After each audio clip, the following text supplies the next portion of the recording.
Yo tout le monde, c'est Mediavore, j'espère que vous allez bien, moi ça va super, on se retrouve aujourd'hui dans une nouvelle vidéo, une nouvelle critique de série. Alors la vidéo n'est même pas vraiment commencée, mais je vous invite à déjà liker cette vidéo si le contenu vous plaît et vous abonner, parce que vous êtes de plus en plus nombreux à vous abonner, donc c'est cool. Aujourd'hui on va parler de The Witcher. Witcher, qu'est-ce que c'est? C'est la nouvelle série événement de Netflix avec Henry Cavill. Henry Cavill vous connaissez forcément, hein, c'est l'acteur derrière Batman vs Superman ou même Man of Steel, qui joue donc Superman. On le retrouve dans le rôle de Geralt de Rive, qui est donc un sorceleur, un Witcher. C'est vraiment un univers héroïque fantasy que je suis particulièrement friand de plus en plus avec le temps. Ça raconte l'histoire de The Witcher, qui est donc le personnage inspiré par les bouquins, par les livres, donc je sais pas exactement combien il y a eu de bouquins qui sont sortis, et également par la série de jeux du même nom de The Witcher 1, 2 et du troisième qui est sorti il y a quelques années. Je le dis vraiment en disclaimer dès le début, je ne connais pas du tout le matériel d'origine, je n'ai pas joué du tout au jeu, et je n'ai pas du tout lu les livres, donc ne vous inquiétez pas, ne m'insultez pas trop dans les commentaires. Ça raconte donc l'histoire de 3 personnages, mais principalement ça raconte l'histoire de The Witcher, donc de Geralt. On va également suivre l'histoire d'une jeune fille, je crois qu'elle s'appelle Ciri si je me suis pas trompé,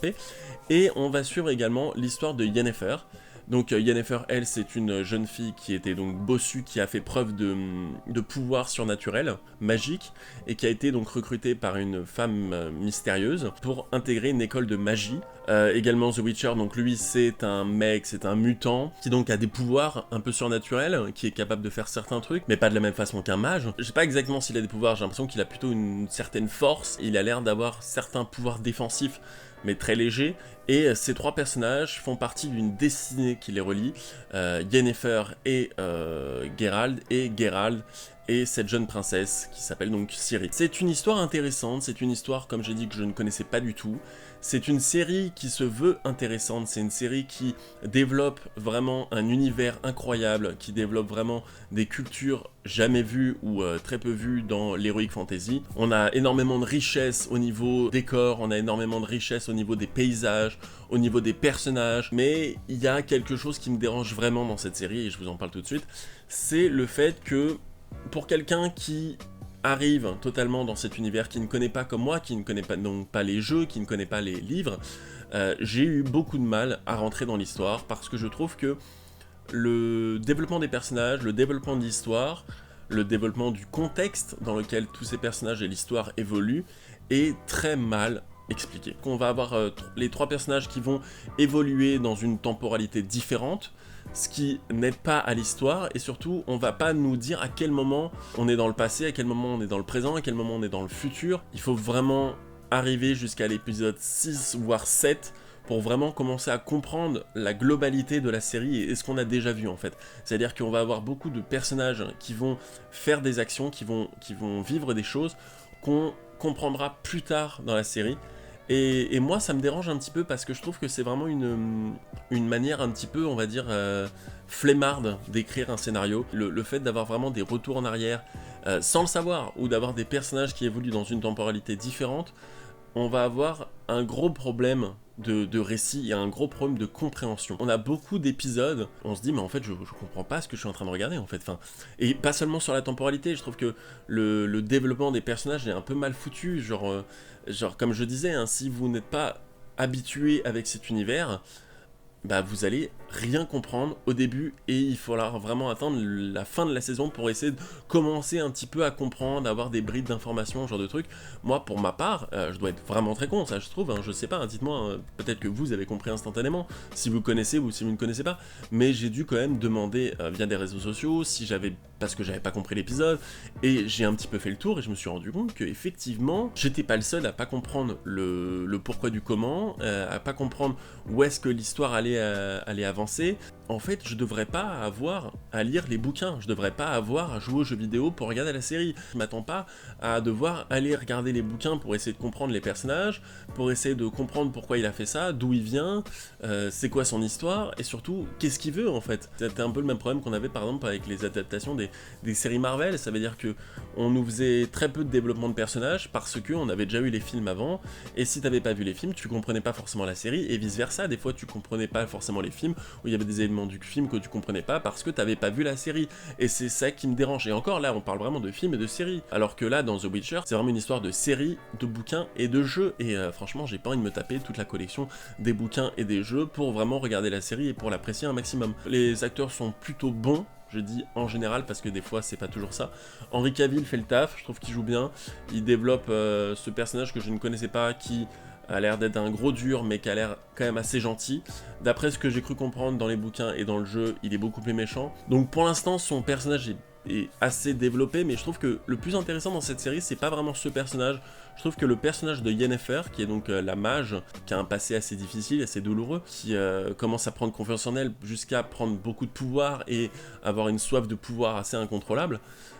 je trouve que c'est le personnage le mieux développé de la série. Je trouve que l'actrice le joue extrêmement bien.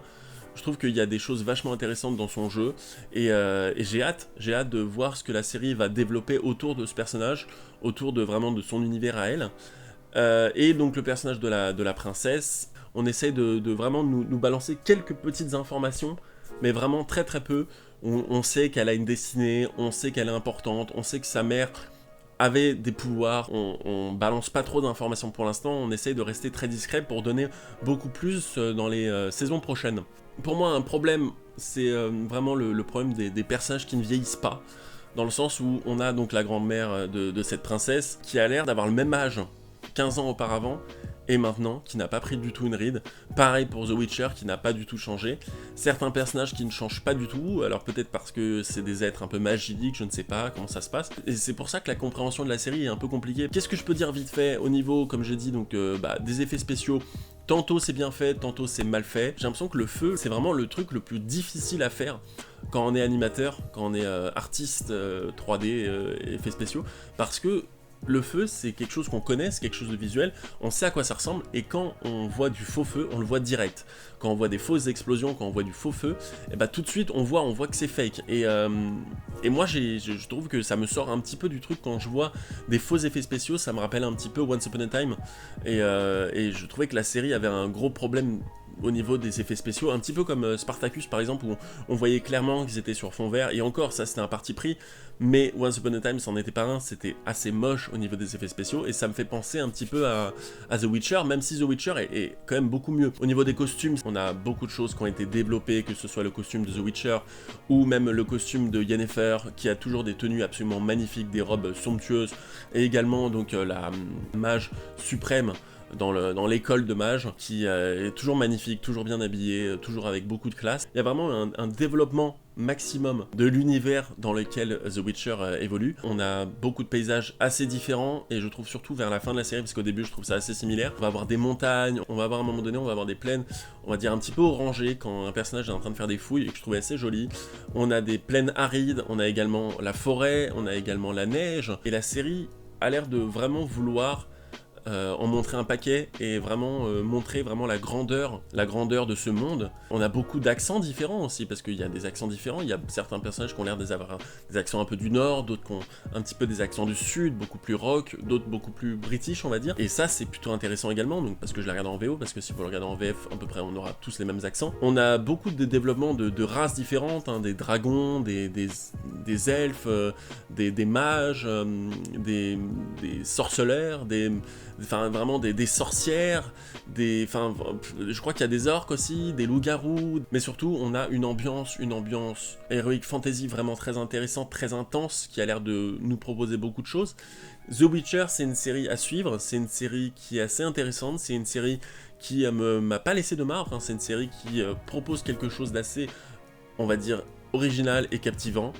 J'attends de voir, je sais que Netflix a d'ores et déjà commandé une saison 2 alors que la saison 1 n'était pas encore sortie. Est-ce que oui ou non c'était un pari risqué? Est-ce que oui ou non la série a l'air de plaire? Pour l'instant, j'ai vu que les avis étaient un petit peu mitigés. Moi, mon avis, bon voilà, je suis assez mitigé également, je trouve qu'il y a du bon comme du mauvais. Il faut vraiment qu'ils fassent un vrai travail sur le scénario, parce que si le scénario n'est pas renforcé, si la façon d'expliquer n'est pas mieux, ils vont avoir un vrai problème. Bon, je crois que beaucoup de gens ont arrêté de regarder à partir de l'épisode 2 ou 3 et n'ont rien compris après, donc continuez, ne lâchez pas l'affaire. Je sais que la série est difficile à commencer, même difficile à continuer. Moi j'ai eu beaucoup de mal jusqu'à l'épisode 4 ou 5 et j'ai trouvé que ça commençait à être beaucoup mieux à partir de l'épisode 4 et 5. Continuez, ne perdez pas espoir, la série vaut vraiment le coup. Il y a certains trucs qui vont pas, voilà, je vous l'ai dit, il y a certains trucs qui vont pas, certains jeux qui ne sont pas encore parfaits, certaines histoires qui sont pas encore assez bien développées, mais en tout cas la série est prenante, la série a un bel avenir, on va dire, quelque chose qui peut être très intéressant, n'hésitez surtout pas. Voilà, écoutez, n'hésitez pas à partager cette vidéo, n'hésitez pas à liker la vidéo, ça me ferait très plaisir, n'hésitez pas, surtout pas, à vous abonner, ça me ferait extrêmement plaisir, hein, parce que c'est grâce à votre abonnement, vos likes, vos tweets, vos partages, que je sais que vous aimez mon contenu, vous êtes de plus en plus nombreux à vous abonner, je vous sortirai normalement dans les prochains jours des vidéos, une pour Noël, et mon top, mon flop, mes attentes, et des vidéos un petit peu bonus surprise dans les prochains jours. C'était le Mediavore, je vous dis à plus dans une prochaine vidéo. Ciao, et vive Witcher quoi.